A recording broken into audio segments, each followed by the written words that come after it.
Hello and welcome to another Arsecast Extra, as always, with James from Gunnerblog. James, goodly morning to you. Goodly morning, Andrew. Goodly morning to you, sir. We're doing this, are we? Yeah, I think so. Taking it back to the old school. How are you? I'm all right. Yeah, watched some FA Cup last night. We're through to the fourth round. Got a big team in the next round as well. Feels familiar to me, you know, as someone who's seen an FA Cup campaign or two in my time. You know, that whole thing of facing a big team at some point in the FA Cup is very familiar. But been down that road before.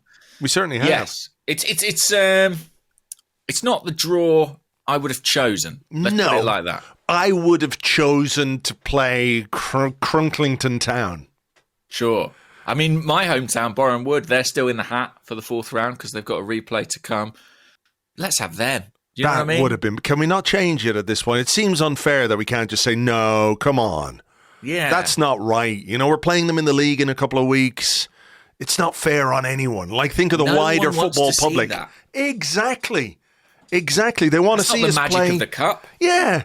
The magic of the cup is playing Crunkleton Town or Boreham Wood. Crunkleton Town versus Arsenal is what should be on TV. Exactly. You know, give the small teams their moment in the sun.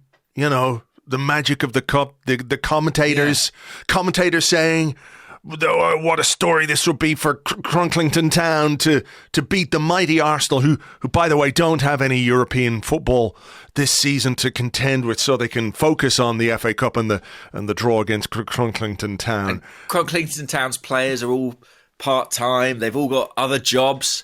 One's a stripper, one's a murderer. Is murderer a job? Is that not? It is for this guy. He's very professional. I mean, is that not assassin? Yeah, and then there's the featurette, you know, before the game where Robbie Savage goes murdering with him, and they talk about, you know, his day-to-day life. And how do you choose who you murder? Yeah, that's what people want to watch, not Manchester City and Haaland and Foden and De Bruyne, Silva and Thingamy Face and what's it. You know, no. Wheeling out Riyad Mahrez for the FA Cup to smash in 30-yarders. Typical. We've all seen it before. We don't need it now, and we don't need it again. Disband the whole competition. I think that's what we're getting to here. I think this year they should end the cup at this point, and if you're in the fourth round, you get a trophy. I think that's a great idea. Yeah, you know, everyone shares the trophy. This year. For 14 and a half days, you get to say you're FA Cup winner. Because of the World Cup in Qatar, it's an exceptional year. And so the FA have decided to end the tournament at the fourth round. Isn't it a bit mad that there are replays, though, still? This is what I'm saying. You know? Knock it on the head. We had a lovely weekend. Aston Villa went out to team that weren't very good. Stevenage, thank you. Close to you, should know that. Yeah. And Crunklington Town's heroics, of course, continued. That's it. We've seen it now. That's enough FA Cup. Draw a line under it, I say. Fair enough. Let's look forward then to the North London Derby this Sunday. Hey, look. It is what it is. We can't. It's a bad draw for Man City. Am I right? They'll be worried. They will. And, you know, we just have to deal with what the football gods, the fates, the authorities, the FA, all of them. They're just throwing shit at us the whole time, and we're swatting it away, batting it away like the professionals that we are. And, January. They're calling January the new November. When you look at that fixture list, it's tasty stuff. But, no, listen, I'm looking forward to it. It'll be a good day out at the Etihad. Are you, though? So I'll see you all at Wembley, I guess. Yeah, we'll go on ahead. Meet us there. Yeah. Where we meet Crunklington in the final, a glorious final. Yeah, with their team of strippers and murderers and postmen and... bakers and all kinds. Exactly. What a win! Maker. What a win it'll be. The goalkeeper is a candlestick maker. who's 47 and weighs 19 stone. Yeah, he wears the same gloves for both, so the candles are really ugly. But the ball sticks to his hand every time there's a shot. It's unbelievable. Yeah. No, who did we play yesterday? Oxford United. Oxford United, of course. Wasn't a great first half, was it, Andrew? Let's be honest. No, it really wasn't. It's one of those where the less said about that first half, the better. Because it was, it was not too far from what I expected, to be honest. Well, speaking of expectations, let's rewind a little further. Were you surprised by anything in the starting 11? I suppose the slight surprise was the strength of the front three. Yeah, I think that. I was surprised by that. I was a little surprised by it, but, on reflection, if Emile Smith-Rowe is not fit to start, that means one of Saka and Martinelli has to start. Yeah. And I'm not 100% convinced that Mikel Arteta views Marquinhos as much more than bench fodder at this point. So I think when you Reece Nelson? Injured. Still injured, is he? Okay. Yeah. So, and there was no Cedric either. Wow. Not in the squad. Fulham are circling. Mm-hmm. Like the Sharks they are. So I think, it was a bit of a surprise in that, I would have preferred for them not to start, all of them, because they're so precious and unique at this point. They're like three diamonds that we have, and we don't have any more diamonds. And if we lose a diamond, where the hell are we going to get any more diamonds? We're just not. So I was a bit surprised, but also when you look at the squad, I kind of understand it in a way. I mean, I saw people saying, well, this is a statement. Look, he's putting out these players. He's saying to the board, get me more players immediately. And I don't think it's necessarily that as much as a reflection of the squad and the players that we have available to us. Yeah, I think that's probably true. I'm just thinking about what else he could have done. Marquinhos for Saka, maybe. Or he could have played Martin Odegaard and played Vieira on the right. And even that would have been like, ooh, why are we playing him in this? So I don't think there was any great solutions beyond putting a bit of faith in Marquinhos. I mean, as discussed, we don't have a lot of options, do we, right now? No. Against Newcastle, we didn't really have a front three player to come off the bench. So maybe it shouldn't be a great surprise, particularly at centre forward as well. Eddie really is carrying that burden alone at this point in time. But yeah, I was a little bit surprised, but then I think you can never be too surprised by Mikel Arteta naming a strong side in the Cups. However much I might want him to rest all those precious boys, however much we collectively might want him to, he does tend to go quite strong in cup competitions. He does. He takes these games seriously. And I think... And I do think there's something to that, just because when I was watching that first half, and Arsenal, I think it's fair to say, were struggling a little just with the surface, with finding any kind of rhythm, I sort of looked at this team and thought, well, not many of these players have played a cup tie quite like this. And certainly haven't got vast experience of playing a cup tie quite like this. And maybe for young players, that is something that is valuable. And maybe Arteta thinks it could be valuable to them in their development and their ongoing career. Yeah, maybe so. Maybe so. And like I said a bit earlier, I think it was kind of what I expected in that Oxford were hardworking, they were organised, they were physical. The pitch was very bobbly. Very early on, I looked at the first few passes across the pitch and went, oof, I think this might be difficult for us. Because, when you play every weekend on immaculate lawn bowl style pitches, and when you train every day on immaculate pitches, it is something different, something difficult to get to grips with. I think Eddie Nketiah spoke about that after the game, where he talked about the pitch being a little bit difficult in that first period. So the fact that it was a scrappy, uneventful kind of game wasn't a huge surprise. And I think, part of it was because we struggled to get a hold of things in midfield in that first period. It was scrappier than I think Mikel Arteta would have liked. Yes, I think that's true. There were a couple of sort of early giveaways from Arsenal players. I remember one from Fabio Vieira in particular, where you sort of thought, that this pitch isn't quite playing as they anticipated. I thought that Arsenal, as the half wore on, did kind of get on top. But even when they got into the final third, some of the decision-making or the pass selection wasn't quite there. There was one, I remember, where Tommy Astu went down the outside and had quite a good opportunity to cut it back, but could only find the keeper. There were sort of fleeting moments. And Arsenal might feel they could have had a couple of penalties, potentially. Well, there was certainly one. The shot that was, it was a great save. Great save from the defender. I think there is talent down there. He in is. League One, if you look, for like, sure. If anything happens, very promising goalkeeper. That defender. If anything happens to the Crunklington Town goalkeeper, he's the guy they should be calling. It was a good save, and I think had there been VAR, then maybe it would have been a penalty. What was the other one? Am I misremembering? Rob Holding being held in the box. Oh yeah, that was funny, wasn't it? I loved that. I was watching on ITV, and I listened to Lee Dixon, and he said, there's nothing in that. No, nothing there.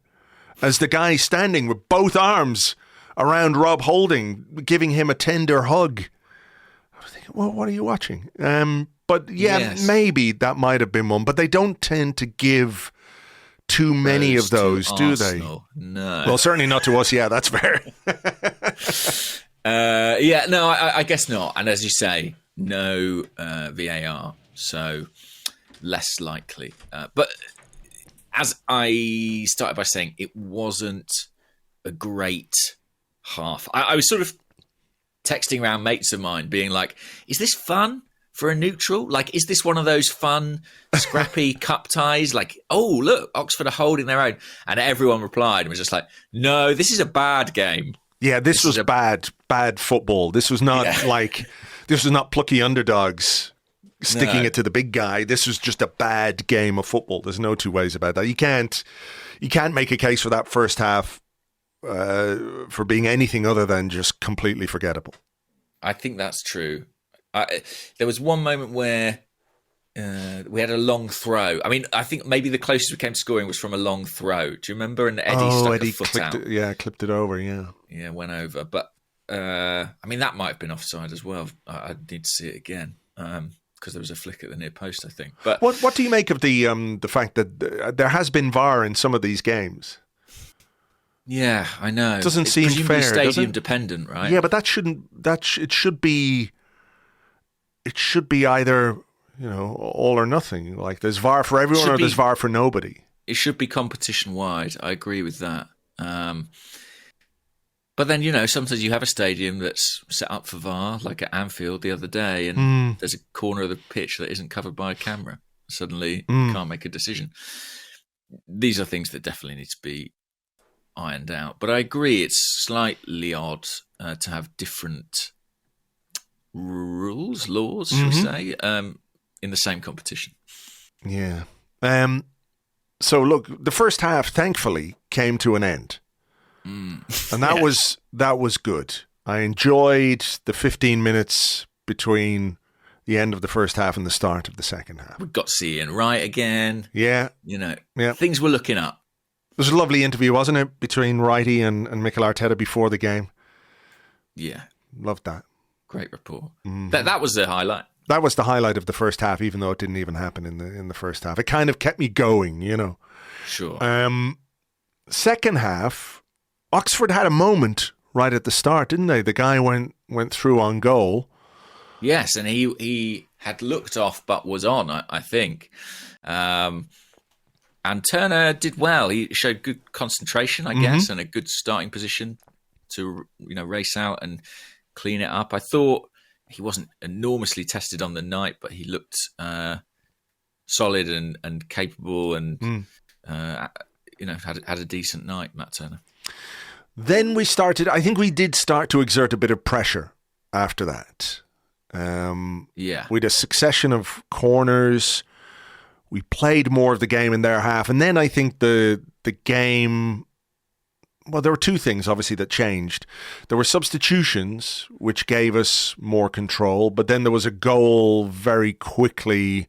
Was it just after or just before the substitutions? I think it was just after. I think it would be... Listen, I think the substitutes made a difference, but I'm not so much sure they helped the first goal, if that makes any sense, because it was seconds later, I think, that Fabio Vieira, who had struggled, I think it's fair to say, to impose himself on the game in the first half, produced a brilliant delivery for Mohamed El-Neni. Yeah, I think so. But there was a moment a little bit before the free kick with Vieira where he played... pass to a little flick to Bukayo Saka, I think. Mm-hmm. And Saka went through and I think he beat the keeper with the shot and it was cleared away by a defender who was behind the goalkeeper. So yes, you're right. There was a little sign there that Vieira was beginning to come into the game. His delivery, really good. El-Neni got the header, enjoyed that goal. Big Mo, didn't he? He really had a nice time with that. I think so. I mean, to be fair, it's a very fun goal to score because you just stick your head on it and it looks great. Do you know what I mean? Because all the pace is on the delivery. So if you make good contact, it's a very satisfying type of finish to execute. Yeah. Good goal, good header. Tomiyasu just missed it. Tomiyasu's overdue a goal, isn't he? He needs one at this point. And that's 1-0. And then I think that kind of settled us down a little bit. I think, between going ahead, having Xhaka on the pitch, having Zinchenko on the pitch, I think that just gave us much more control than we had previously. And that then told in what happened for the rest of the game. We mentioned Vieira. Mikel Arteta spoke afterwards, said he was really happy with him, that he was man-marked in the first half. And I think it's fair to say that nobody really...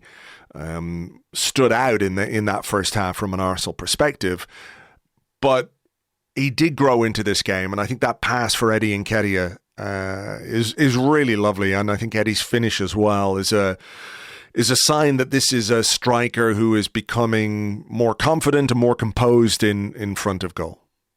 Yeah, that's true, and I don't wish to downplay Eddie's finish or indeed El-Neni's header too much, but I do think the quality of the assist from Vieira on both was excellent. I mean, he gave those guys goals. If they did their job, then it was a gift, really. He put it on a plate for El-Neni, and for a striker of Eddie's finishing ability, that's on a plate too. All he has to do is take that touch, take it around the keeper, and slot it home. So they were good moments for Vieira. And pleasing to see Eddie on the score sheet again. I just think it's important to him. I mean, strikers thrive off goals, of course, particularly strikers like Eddie. Agree, and look, you can see him. He actually points for the pass as he's making the run. He points for the pass where he wants it. Vieira delivers. I mean, he does have that quality in his left foot. When you looked at the first half, you thought, he's struggling against a bigger physical team, but the minute you give him any space and the minute he finds little pockets to make passes like that, the technical quality is there. I think the issue with him is not the physical as much. I mean, obviously he's not the biggest guy, and I think that is a small factor, but I think it's more to do with just getting used to the game in England more than Portugal. I don't think there's, I'm sure we're going to talk about Albert Sambi Lokonga, and we might save that for the second half of the show because we've got some questions about him. I don't have any real concerns about Vieira's quality as a player, as a technician, his ability to play passes and see passes. I just really think it is about coming to terms with how physical the game can be and how you need to modify what you've done in a relatively short career to date to be able to step up and deliver in games like this and in particular the Premier League. I think that's a very fair analysis. This is maybe slightly more controversial, and I imagine will make people shout at me.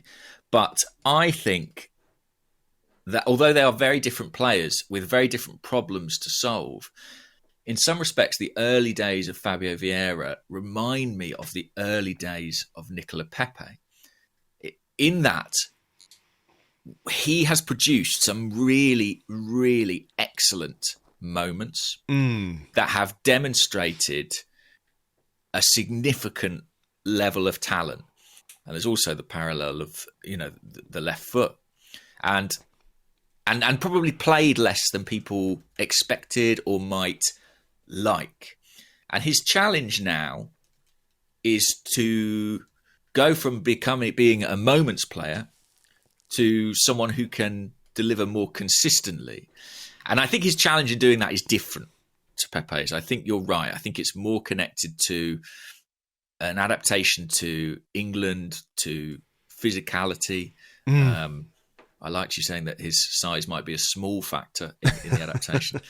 I think he can bulk up. There's no two ways. I think he can become physically stronger and a little bit more robust. There's no two ways. He's never going to be a foot taller exactly. or 4 inches wider, but he can be more muscular, and he can be also just psychologically, I think, in those duels, as Mikel Arteta would have it, he needs to know that that's the kind of game he's in and the kind of football he's playing. I don't draw that parallel with Pepe at all to say I think it will end the same way. I really think Vieira is a player, and I think he has every chance of showing that in England. But there is a process he's going to have to undergo to be able to deliver consistently, especially in the Premier League. But when he has time, when he has space, when he gets on the ball in the right areas, which, to be honest, is in and around the penalty box, he looks quality. Mm-hmm. He does. I mean, in that final third, if you can get him central in that final third, we know he can shoot. We know he can pass. He's played 876 minutes this season, which is not a lot, really. And in those 876 minutes, he's got 2 goals and 4 assists, which is not a bad contribution for the minutes played. And in particular, given that many of those minutes will have been as a sub or a late sub or what have you. So, I understand why people might have looked at him in that first half and thought, I don't know about this guy. I don't know about his ability to be able to deliver in England. But I just think that the level of technical quality he has makes me confident that he can grow into this team and grow into this club and be a successful player for us. Well, he's demonstrated a talent worth persisting with for sure, and worth investing in and trying to make work, because there is real ability there. And Arsenal took a bit of a punt on him. I think that's fair to say. It's an expensive punt, but this was a guy they signed after really one season of top flight football. And so there's a lot we don't know about him. I think it's interesting as well, think about the system Arsenal play. It's kind of a 4-3-3, 1 City midfielder, 2 further in front of that. He's much more a Martin Odegaard than a Granit Xhaka.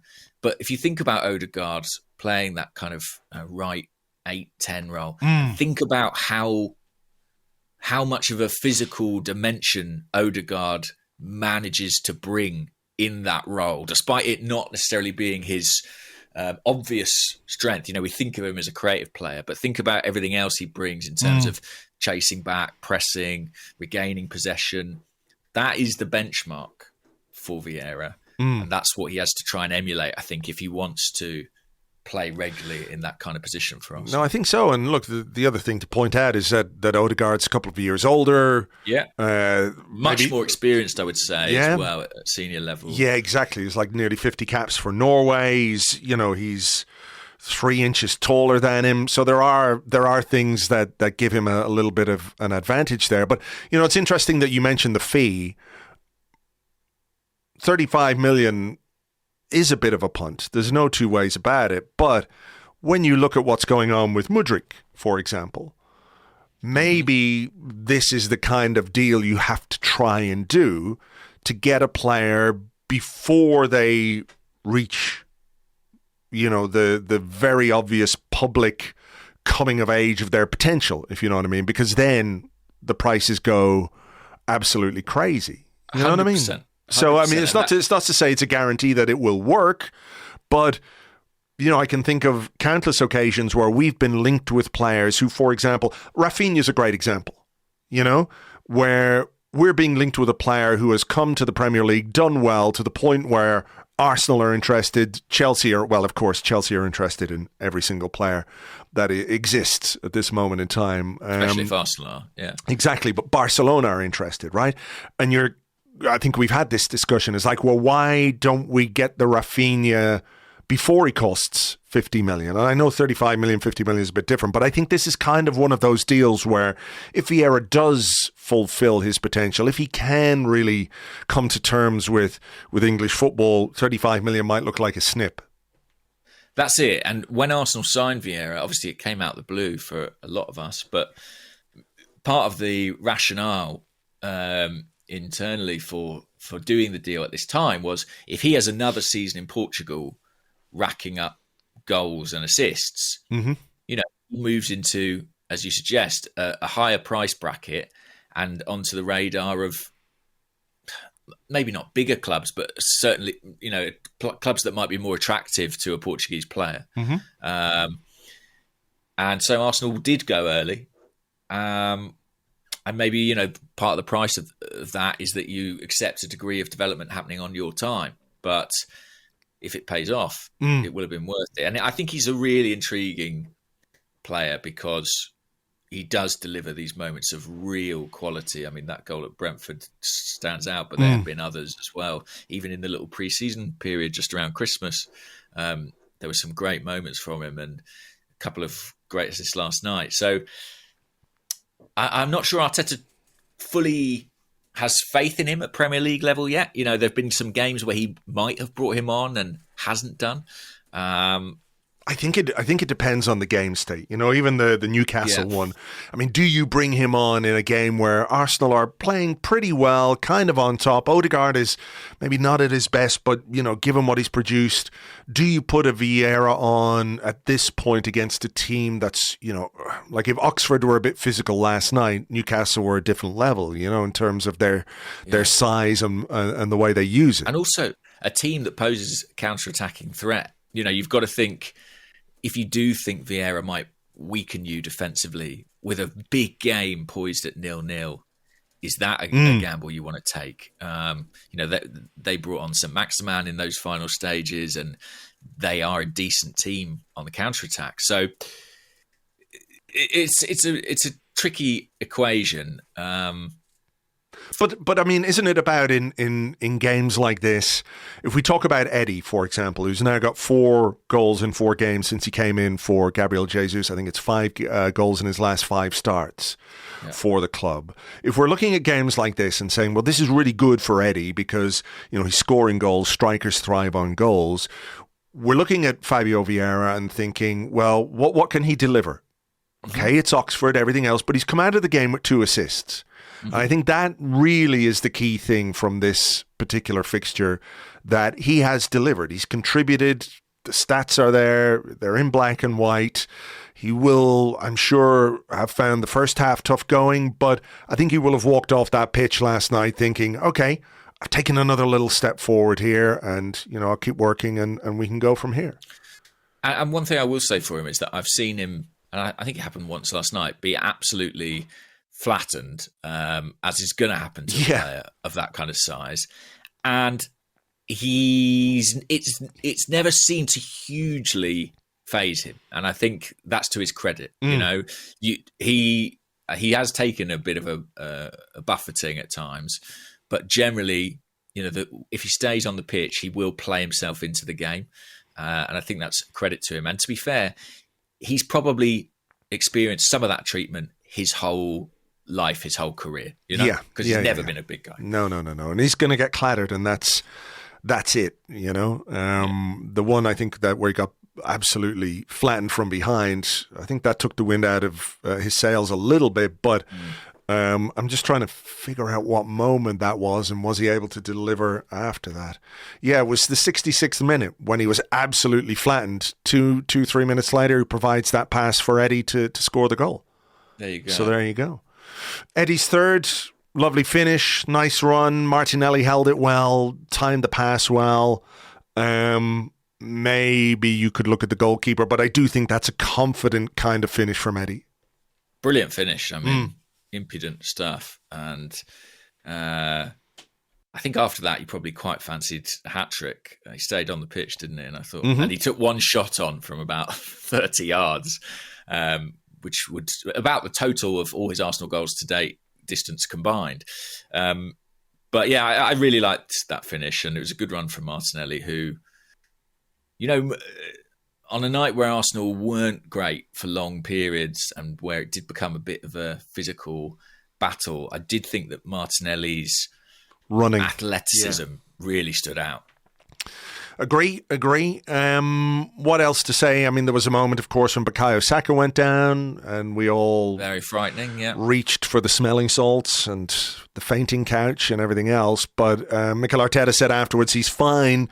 The substitution that we made then was an interesting one because it was Emile Smith-Rowe coming on for his first minutes since September. I did wonder if he might want to give him more than 15 minutes in this particular game, and I'm sort of surprised that when was it? The third goal came right after Saka's substitution, so maybe he would have made it then. But still, good to see Smith-Rowe back. I think he looked a little bit rusty in terms of his touch, in terms of his passing, but I thought he looked like he was moving really nicely.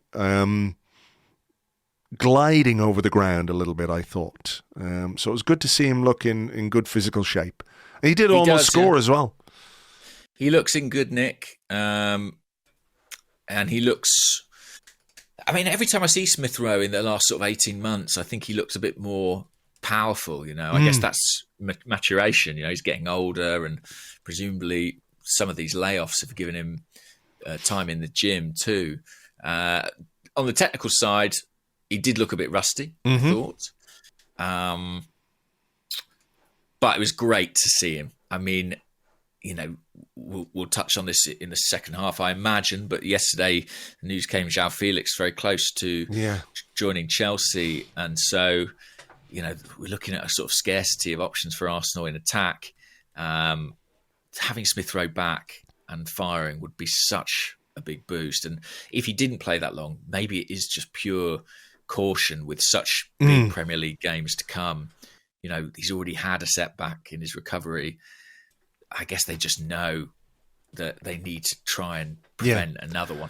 Well, that's it. And Mikel Arteta said afterwards, it's been 4 months since he played. It was the perfect game to give him some minutes to get off the blocks. And now he needs to start to get available and start to play at the highest level because we're going to need him. So I think that tells you that part of how we're going to strengthen in the second half of the season is in, you know, the immortal words, like a new signing kind of way, because we do need Smith-Rowe. I mean, I keep saying this, he was our second highest scorer last season. So he is somebody, if he can stay fit and get properly fit and match sharp, he is somebody who can contribute as a starter, but also off the bench as well. Yes. And at Christmas, you know, last year, Christmas 2021, he was, you know, maybe our most impressive player. You know, certainly our top goal scorer at that point in time. Had started pretty much every game, and you know, Martinelli kind of only really started to grow into the team from December onwards. So it shouldn't be forgotten what a big player Smith-Rowe has been for us, and hopefully he can be again. I mean, we're not even asking him to sort of kind of contribute at that level. We just need him to be an option, an alternative. And the other thing to remember about him is that he showed himself to be a really effective substitute. I mean, was it 3 or 4 games in a row he came off the bench and scored?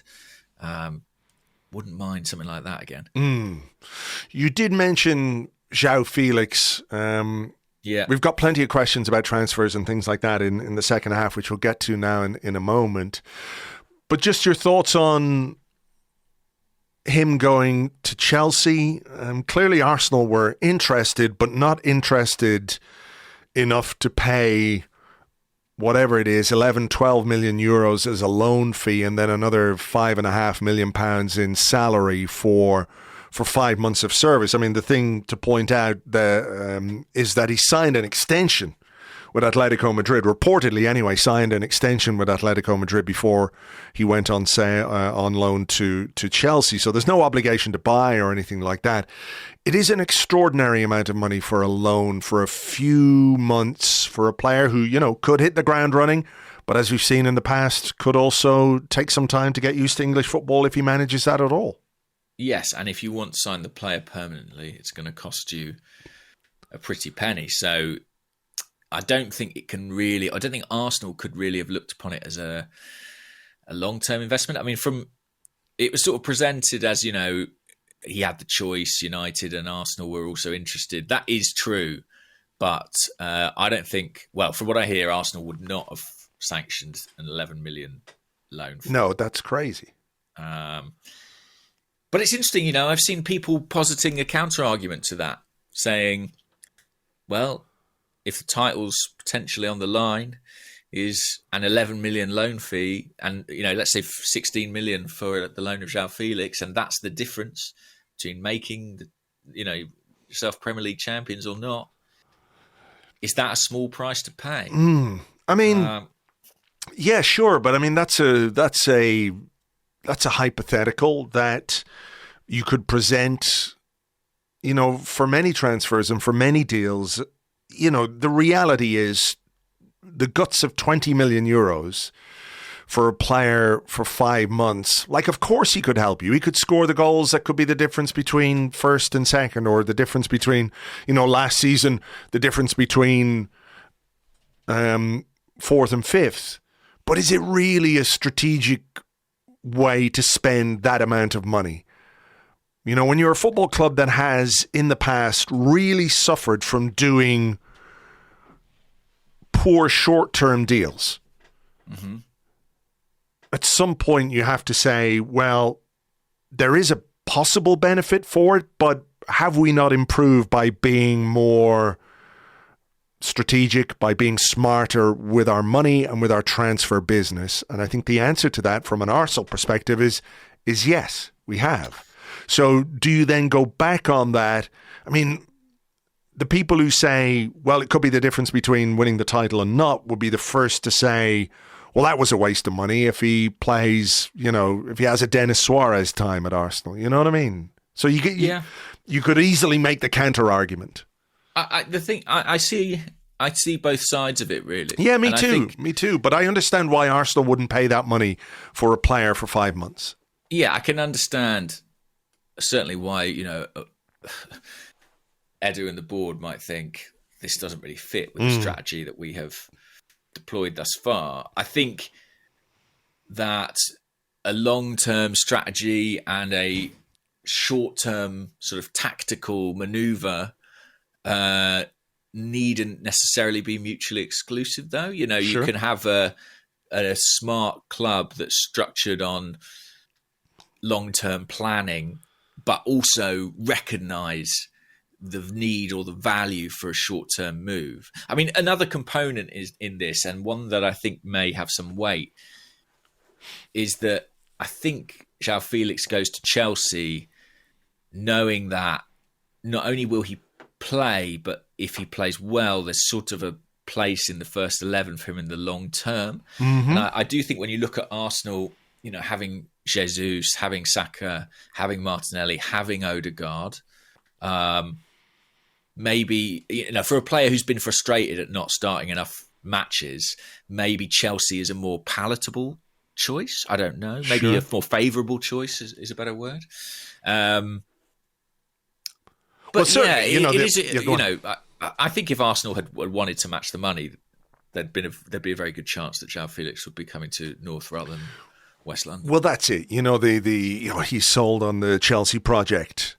I mean, Very difficult to see why right now. I have to be exactly. honest. I mean, that club are in a mess, and that team are in a mess. I mean, Todd Boehly is just standing there blunderbussing money around everywhere he can possibly blunderbuss it, with apparently not much thought as to what kind of squad he's putting together, how balanced it is, what the manager might want, and all the rest of it. So, I mean, the Chelsea correspondents, The Athletic, I was talking to them about this deal yesterday, and they were saying, well, they don't even really need Joao Felix. Like, he's not even the sort of striker that they need, which is kind of remarkable. But look, this is a club that signed Aubameyang, so there's been a lot of bad decisions made there. Will Joao Felix prove to be a good or a bad one?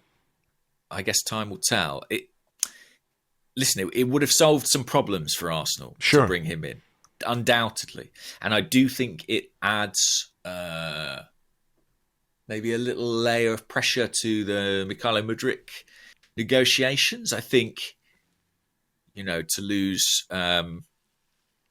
what's the Oscar Wilde? To lose one signing is unfortunate. To lose two is careless. Yeah. Something like that. They can't afford... It wouldn't be a good look for Arsenal to lose two targets to a club like Chelsea.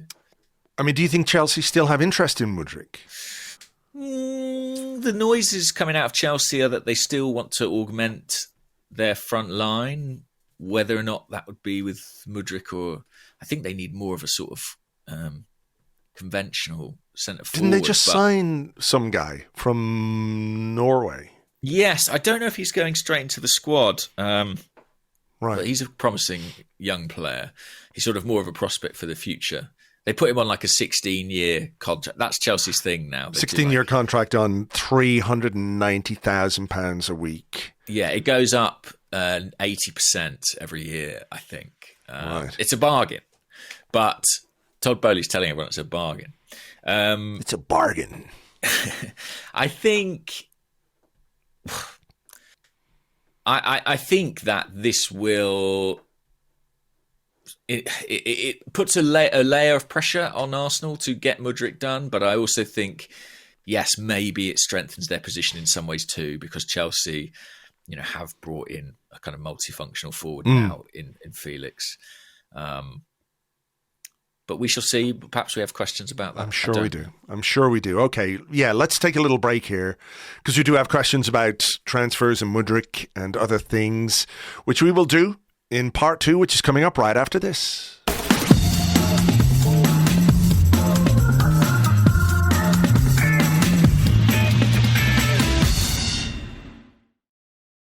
Welcome back to the Arsecast Extra. This is part 2 of the show where we answer questions that you send to us on Twitter at Gunnerblog and at Arseblog.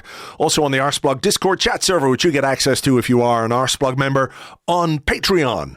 We did talk a bit about Mudryk there, and we've got some questions about him. So let's continue that.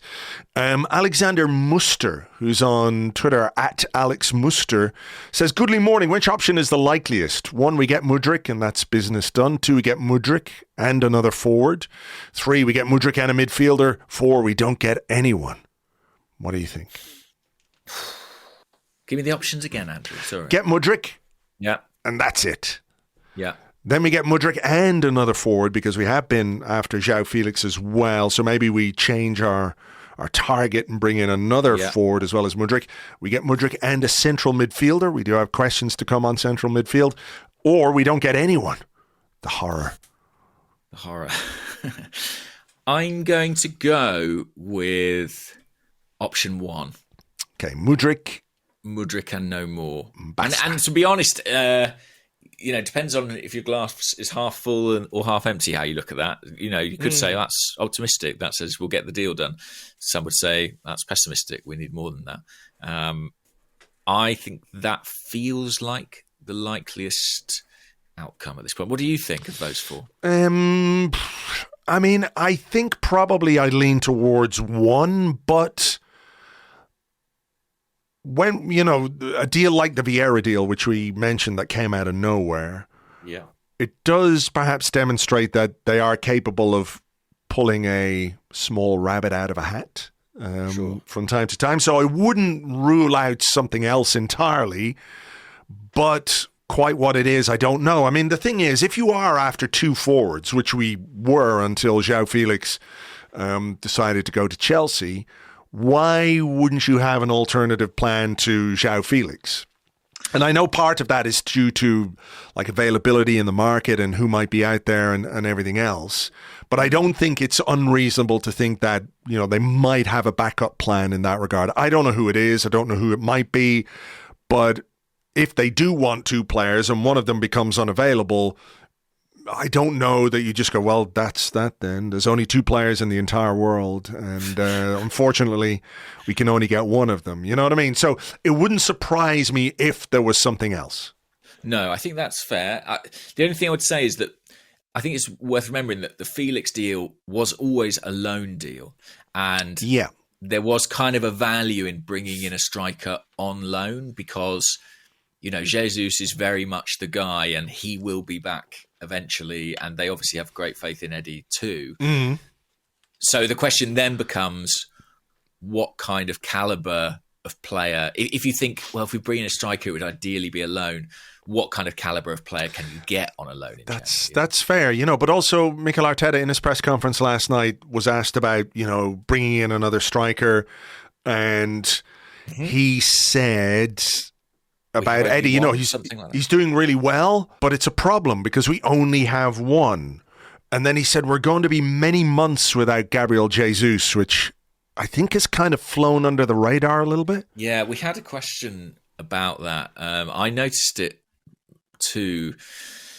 It was from Speckled Jim on the Discord, and he just mentioned the quote of many months and said, is that just a turn of phrase or is that telling? It's the first time, and it slipped out, but it's the first time Arteta's put any kind of timescale, as far as I can remember, on Jesus' recovery. Yeah, so, you know, very publicly saying that it's a problem that we only have one striker maybe makes me think that, you know, they're going to try and do something beyond Mudryk. I mean, there are reports, look, this whole thing has turned into not quite Baptista-esque levels of saga, but we're getting there, you know.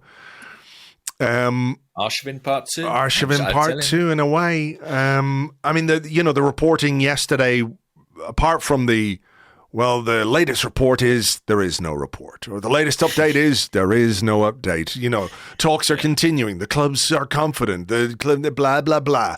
But there did seem to be a slight move towards Shakhtar and Arsenal being able to find an agreement which seems to be based on the incentives side of, not necessarily incentives, but the add-ons. So if the player, that's the right way of putting it. So do you have any insight into that? Yeah, I do think that, I'm sorry to urinate on everyone's French fries, but I think some of those reports they were a little bit premature, just in terms of, you know, there were stories that came out in the Ukraine. I think Sport Arena was the website about an agreement being close, and then that was sort of replicated in some other European outlets. I don't think it's as close as that. I think dialogue is ongoing.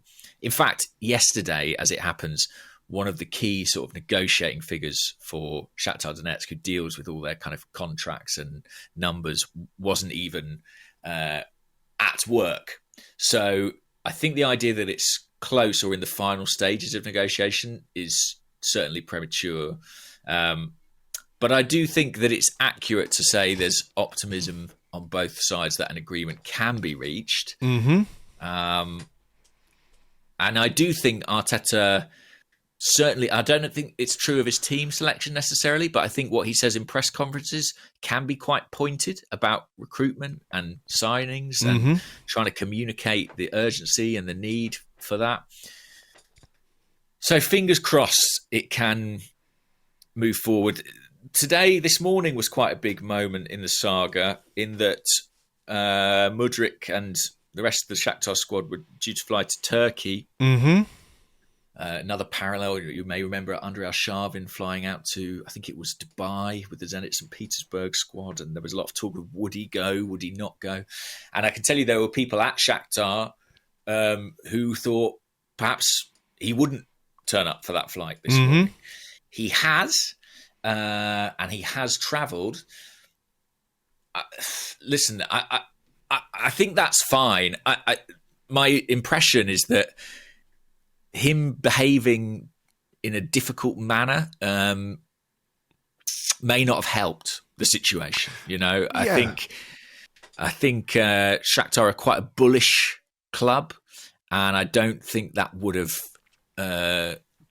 sat particularly well with them. And I think they may have even held Arsenal or the players sort of accountable to a certain extent. And that, by the way, is another thing to mention on Joao Felix, is that, you know, Arsenal are trying to cut a deal with Atletico in that situation, but Arsenal and Atletico are not necessarily on the best possible terms after the nature of the Thomas Partey buyout. And giving them Lucas Torreira for a season. Well, yes, of course, the ultimate punishment. Yeah, I mean, I think that makes sense, you know, because I think if you're Arsenal, unless you're convinced there's no other way of doing it, you ensure that the player is professional and does his duty. And I think, you know, it would raise a question mark anyway, wouldn't it, if Mudryk had, let's say, not gone on strike but not turned up or what have you.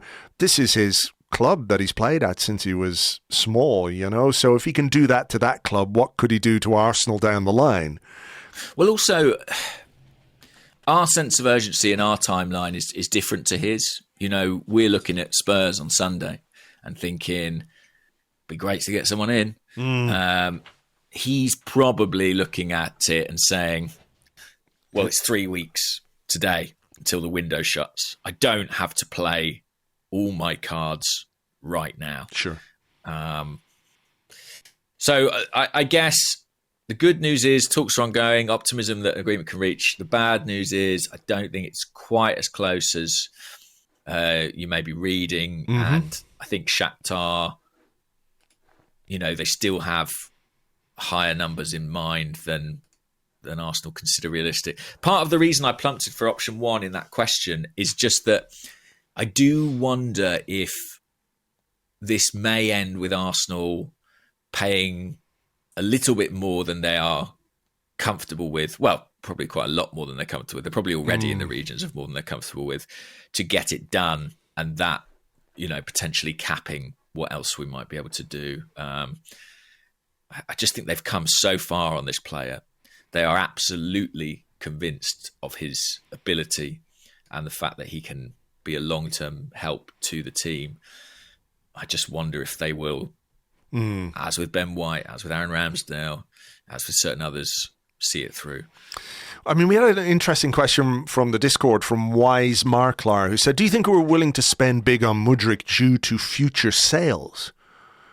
If so, who are the outgoing players in your opinion? Well, I think next summer, we've talked about this, and Edu's talked about it. Sooner or later, players are going to be sold. And, listen, I think Kieran Tierney is certainly one to watch. I could see him leaving the club. We've had a lot of questions about Albert Sambi Lokonga. I think I said last week, I think he'll go in the summer. There are probably others. Nuno Tavares, maybe? You know, Nuno there's Tavares. Yeah, I'm trying to think who's out on loan. I mean, I don't think there's anyone on loan who would really command a sort of substantial fee. But, you know, even somebody like I would look at Rob Holding in the summer as somebody who, if we're going to sort of incrementally increase the level of the squad, I think Rob is a player who, you know, based on what he's done so far this season, I mean, as he hasn't started a game in the Premier League, he's had a few sub appearances. I think he's 4 substitute appearances in the Premier League, and he's played, of course, in Europe and everything else, and been, you know, part of that Europa League squad. But I mean, he strikes me as somebody who could depart in the summer for like not a massive fee, but certainly more than we paid for him. So he could go to another Premier League club and we could get some money in that regard. So I do think this summer, perhaps more than any summer in recent memory, the potential incoming money could be quite substantial. Yes, I think so.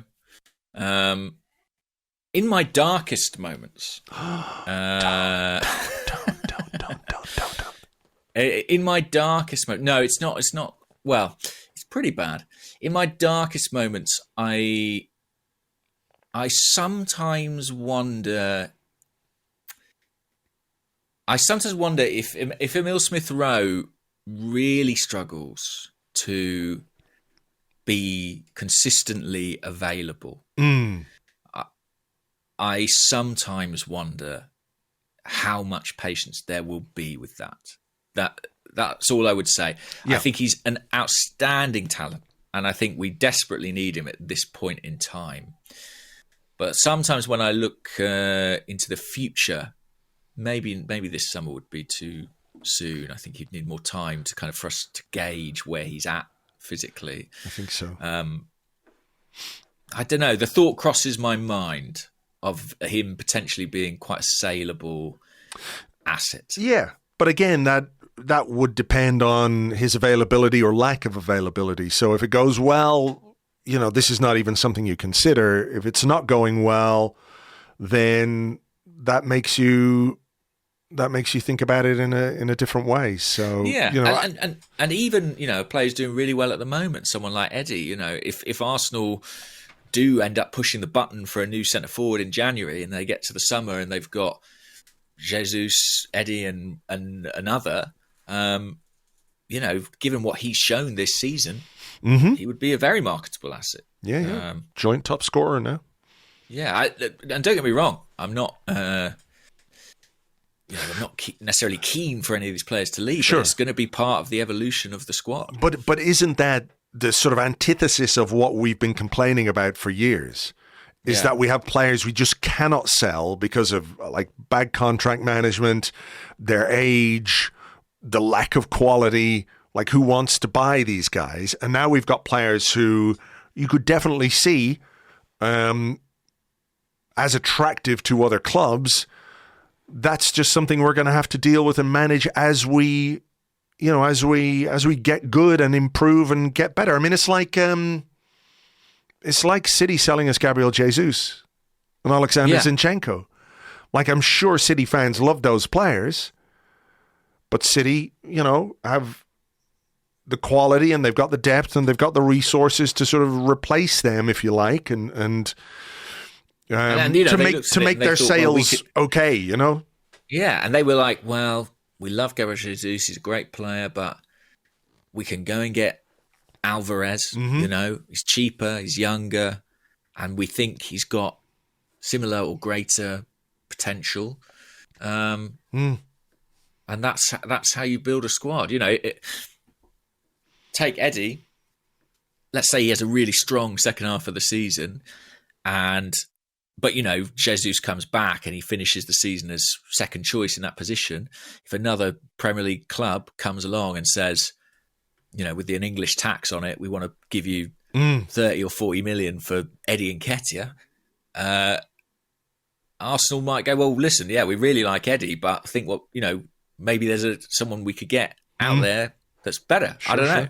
That is squad building, and that is what Edu still has to show he can do. Yeah, I agree. 3 parts to his job: recruitment, retention, and selling. And he's been pretty good on the first, and the second 2. I think he still has something to prove. Definitely. I mean, there should be few sacred cows in any squad. Simple as that. Yeah. There are obviously going to be some players you simply do not want to lose, and we all know who they are, and everything else. But beyond that, you make decisions based on not necessarily what you lose, but how you can replace. Mm-hmm. Well, listen, on that note, we had a lot of questions about Sambi Lokonga. Adam Thomas Salter on Twitter said, "Is this the end of Sambi Lokonga? Felt today was a big chance for him and Vieira to show Arteta their attacking talents. Vieira seized the opportunity. It looked like Sambi let this one pass him by." You know, on the one hand, I feel not necessarily sorry for him, but he doesn't play a great deal. So there's such weight on the games where he does get a start. Yes, and can I just say something? I think there's kind of a paradox about these cup games where we play a heavily rotated team where inevitably we look at them and analyse individual performances very closely because we're like, oh, this is a chance for us to see a group of players we don't normally see. So how does Vieira do? How does Sambi do? But actually playing in a heavily rotated team that never play together is in some ways a pretty unfair way to assess an individual. Yeah, I don't know if it's unfair as much as the reality of a squad player. You know what I mean? Yeah. And look, the other thing to say is that a player's opportunities or chances aren't simply based on what they do in a cup game. You know, it's how they train, how they perform, what the manager thinks they're capable of at Premier League level. You know, like if he thought Sambi was going to be able to storm a game in the Premier League, he would play him, you know, or certainly give him more minutes from the bench. So I do take your point. Like, it is difficult for him to come in. When was the last time he started? Was it the EFL Cup game against Brighton, maybe, and then one of the Europa League games? So he doesn't get to start a great deal. Mm-hmm. So I have some sympathy in that regard. But I think we've talked more than once about how he's had these opportunities to show what he can do. Can he stand out a little bit? It doesn't have to be like a barnstorming world-class performance against Oxford, but can he show enough to suggest that he's got what it takes to do it at Premier League level? And I looked at him last night, and I've looked at him in some of the previous games, and I just don't quite see it at this moment in time. He feels to me like when we think back to that summer, when we brought him in and all the other players, he seems analogous to Nuno Tavares in that there's a rawness there that probably won't go away or won't be sort of honed away until he plays much more regularly. Like a loan, you could easily make a case for him to go on loan this January and for Arsenal to buy a midfielder or bring in another midfielder. I think that would be an easy case to make. I suspect that, like you mentioned earlier, he will go in the summer. I think it'll probably be permanent unless we have real faith in his talent and his ability. But even then, I think, you know, you're looking at a player who, if he wants to play regular first-team football in whatever league his team is in, it's going to have to be somewhere else, I think. Yeah, I think that's right. And I was struck, actually, watching him yesterday. I was really struck by his size. Like, I don't know if it's just because he's playing, there was some smaller players in that Oxford United team, but I was like, this guy looks like a big, powerful dude. And maybe that's an area in which he has developed since he's arrived. But it's just not really happening for him.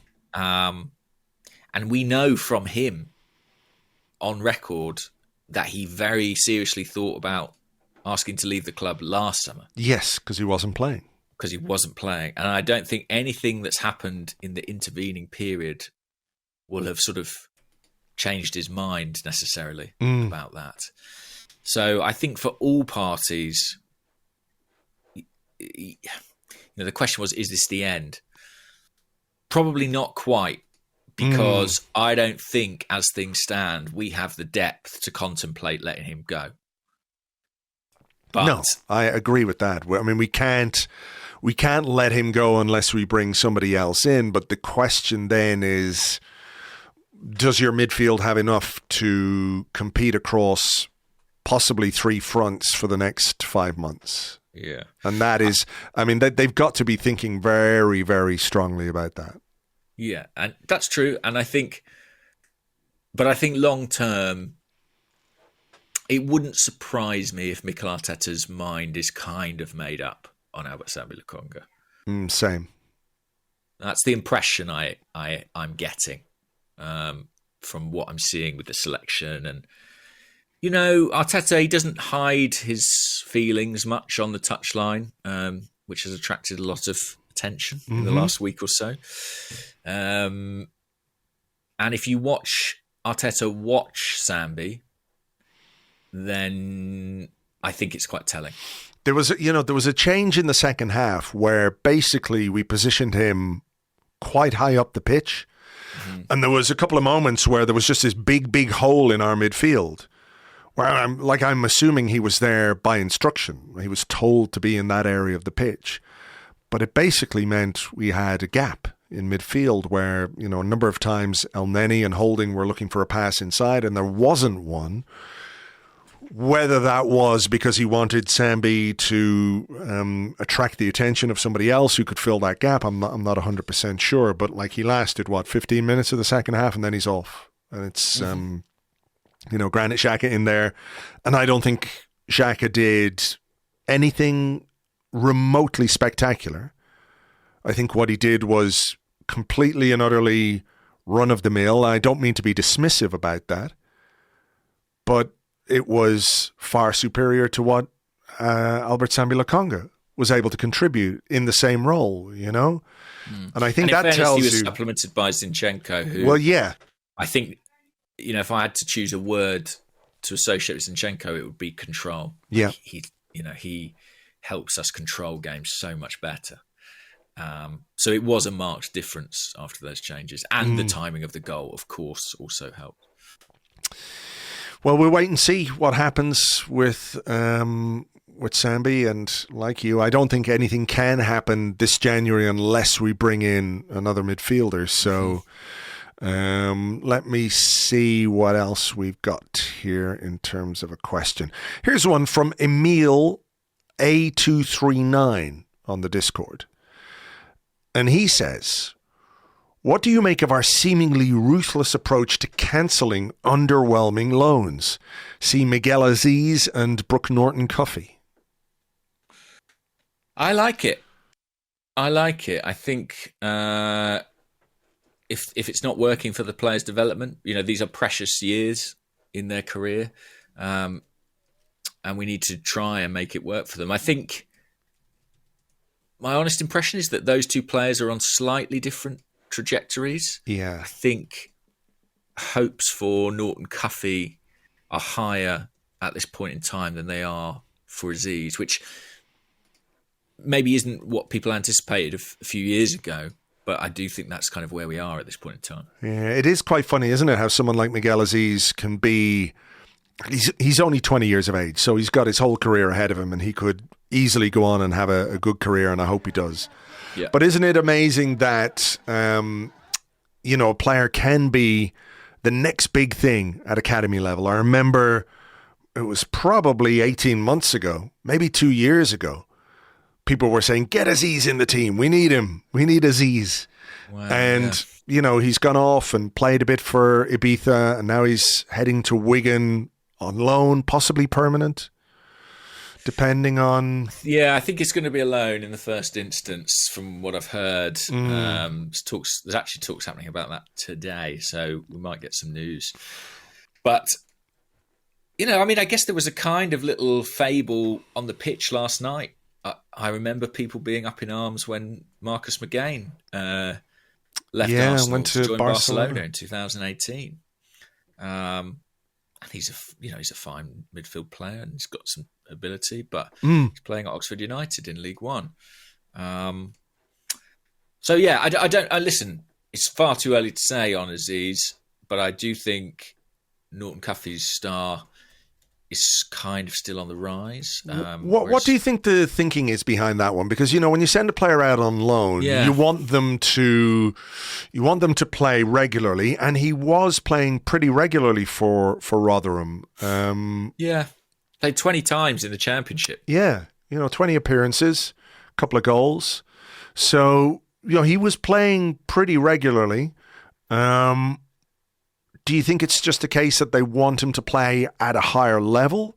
And you could argue that, being involved in a sort of relegation scrap could be, formative for a player to sort of understand the importance of every game, of every kick, of every minute, et cetera, et cetera? Yeah, it's a good question, actually, and I don't fully know the answer. I know that Coventry are meant to play some decent football, maybe stylistically. There's something in mind. Coventry presumably have come after him quite hard and sort of made that happen as well from their perspective. Sure, but I presume also on the basis that they knew he was potentially available, because the Rotherham loan, when it was announced, was announced as a season-long loan. So yeah, good. It's a great question, and I have to be honest and say I don't know. Art might know. I'll see if I can find out. But it's. Whatever the reason, I guess it shows an attentiveness to what he's doing this season, which I think is telling. Arsenal have Ben Napper, a loans manager, appointed specifically for this purpose. Mm-hmm. And a big part of his job is liaising with the player, with their family, with the agents, and ensuring that everyone feels the loan spell is beneficial, and if it's not, he's in a position to try and change it and make something happen. So there must be a reason, but I don't know what it is. All right, I've got another question here, just about staff. Given that we're on this sort of thing, Scott on Twitter, who's at ScottyS18, following up on a story by David Ornstein, your colleague, yesterday. He said, "Is the new Techers guy an addition to the coaching team, or do we expect someone to leave? How will this guy work within the existing setup?" This is like I can't remember the guy's name, you'll probably know, but he's basically an attacking phase coach. Yes, that's right. But he's a guy whose background primarily is in one-to-one coaching. Right. So he's done a lot of work with... Basically, there's a growing trend for professional footballers of all ages to take on one-to-one coaches, particularly at academy level. So in the same way that you might get some students who hire a tutor to help them get better GCSEs or whatever it might be, they will take on one-to-one coaches outside of what they're doing at the club to help them improve technique, skill level. Mm-hmm. Now, clubs have very mixed feelings about that, because while they admire the endeavour of the players, generally they want it to be happening under their roof. That you get similar issue with, we see all these players going off in the summer and training with personal trainers and Greek islands, or going to LA and doing like a fitness camp with some big Instagram fitness guy. Yeah.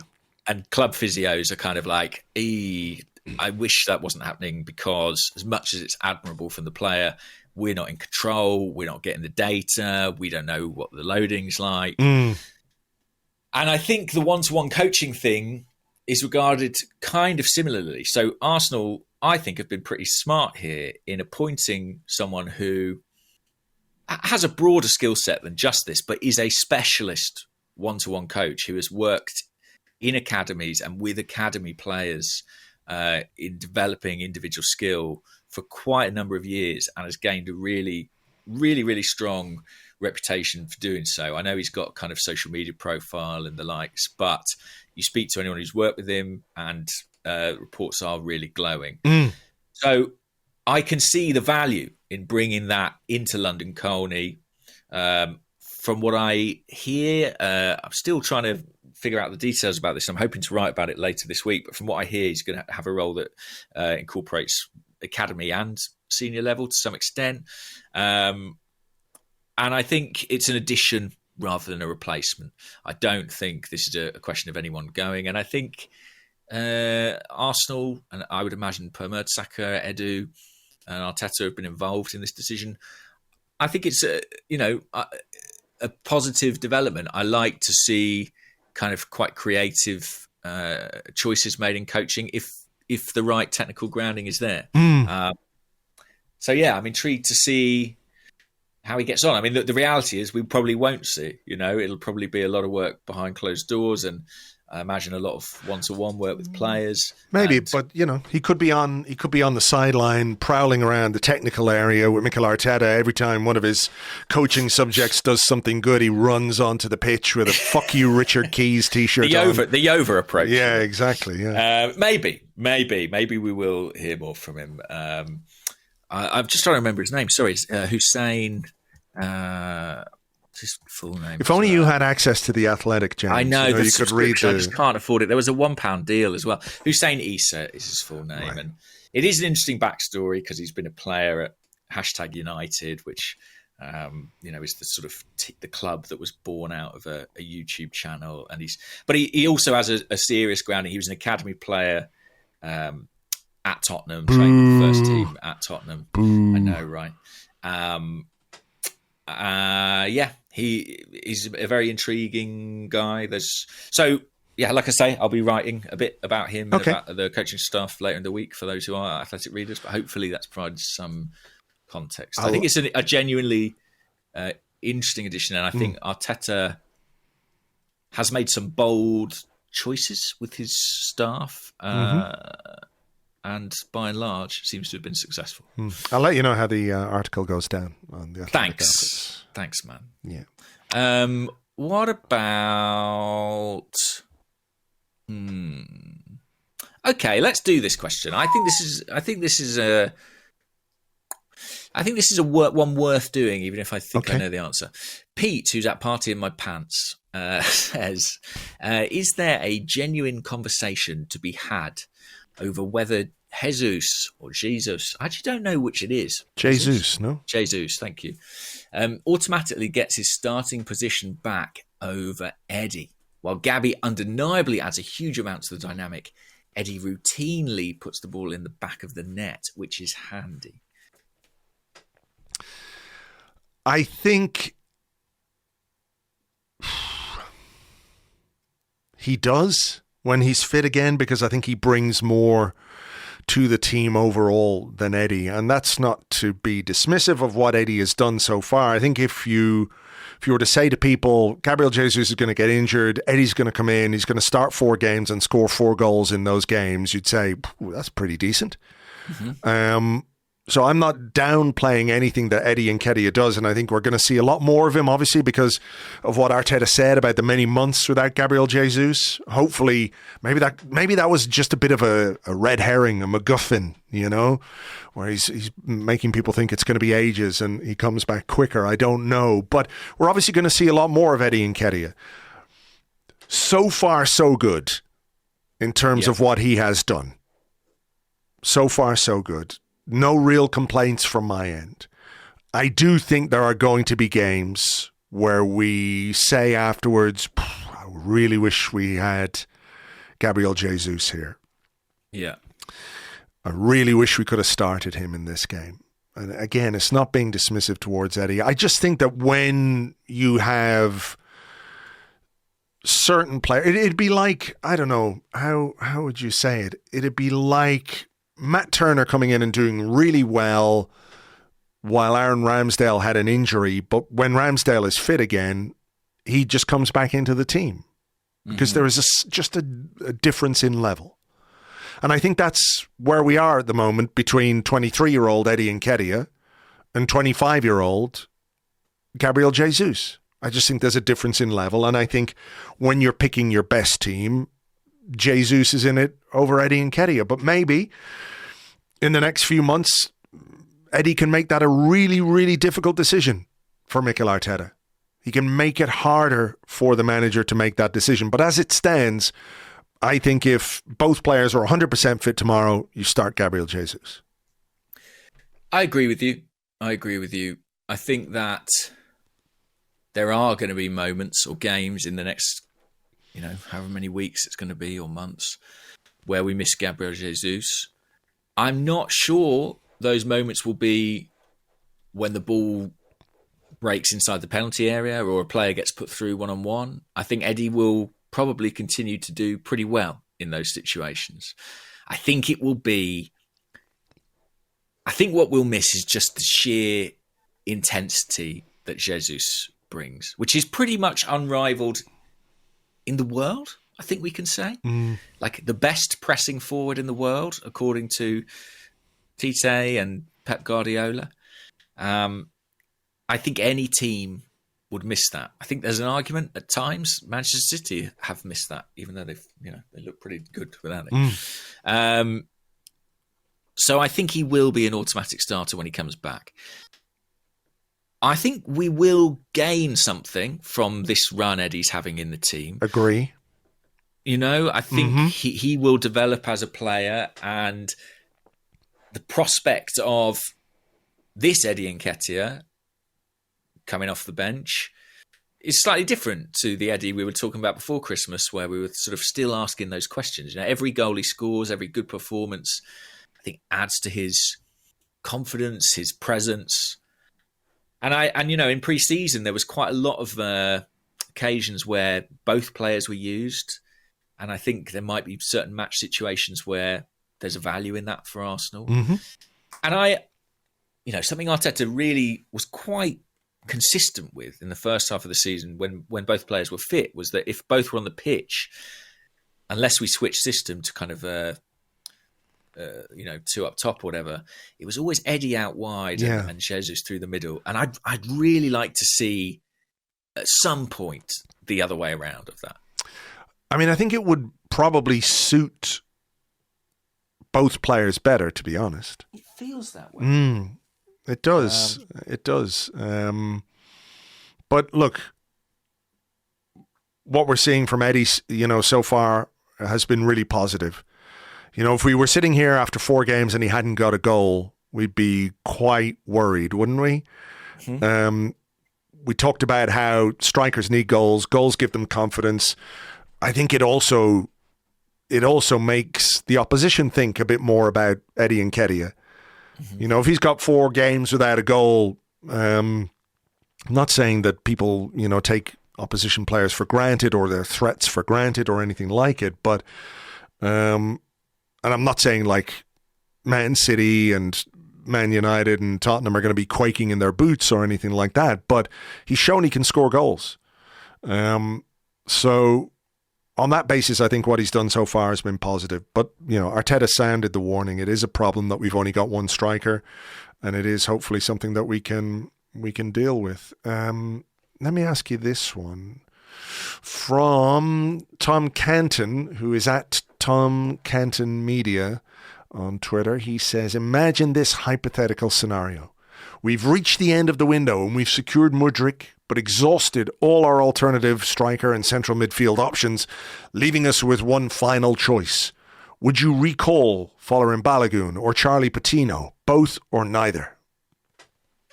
Well, we had a question on the Discord as well. I've got to shout it out from Dan Keenan saying, bring back Pepe? Don't know about that. Well, I mean...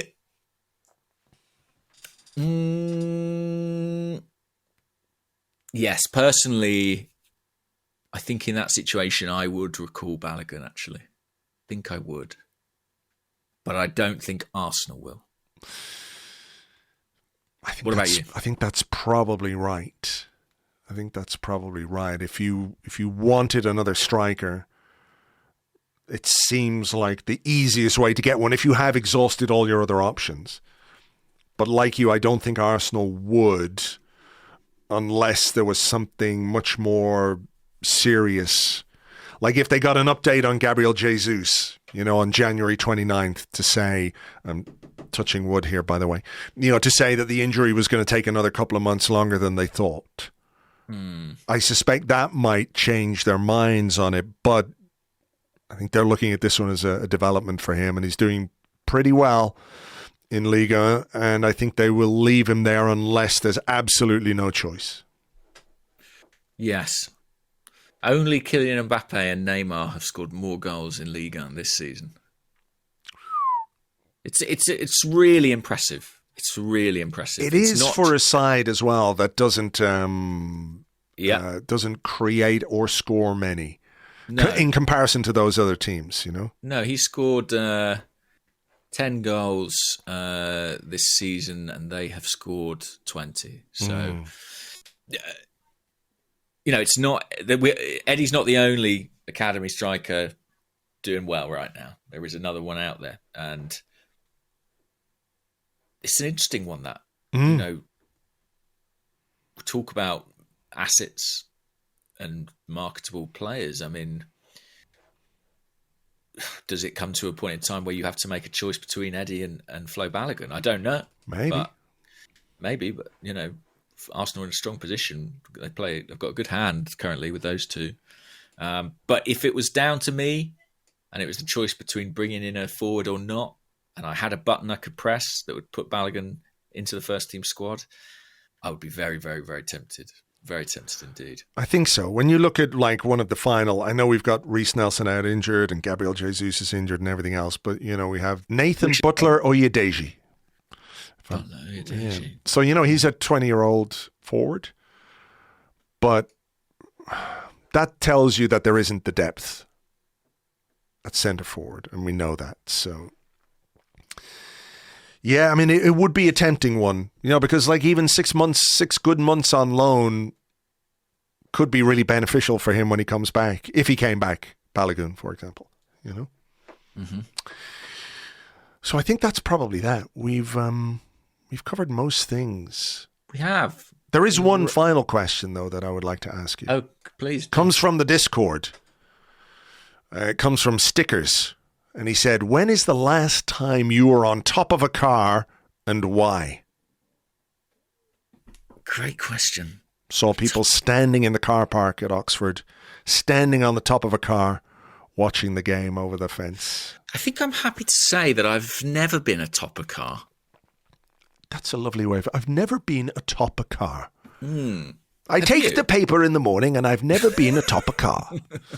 The most English thing I've ever said. It certainly is. Have I stood on a car? I'm pretty sure I have, but not in a good way. I think I might have run over a car once when I was young and drunk and stupid. Yeah. I'm not proud of it, but that car is dead now. It's gone. Would be 25 years ago. It's just a cube in a wrecking yard now. It never recovered, really. Yeah, that's it. Completely fucked the suspension, but it's quite a fun thing to see, isn't it? Things like that. It's like when you see, I think there's a couple of Spanish grounds where there's like apartment blocks which allow people to sit on the balcony and just look in, and they probably see 80% of the pitch, but just not the goal that's closest to them. I always like those. This is what I'm saying, Andrew. We're not going to get that at the Etihad. End the cup now. We need to get these smaller grounds into the game a bit more, yeah. There's more scope for creative watching. Right, I agree. I love people watching a game from a balcony or a lamppost. A tree. Look at the tree is hanging over. There's like 8 guys on a branch. And a crow. A crow and probably a fucking magpie or two. Fucking magpies. All right. We'll leave it there. We'll leave it there. We've got a North London derby coming up at the weekend, so we will, of course, talk about that a bit later in the week. We'll have a preview podcast over on Patreon. We'll have a regular Arsecast for you on Friday as well. For now, as ever, thank you very much indeed for listening and for being with us and for enjoying the magic of the cup, even if it's not as magic as it could be. And we'll catch you on the next one. Bye-bye.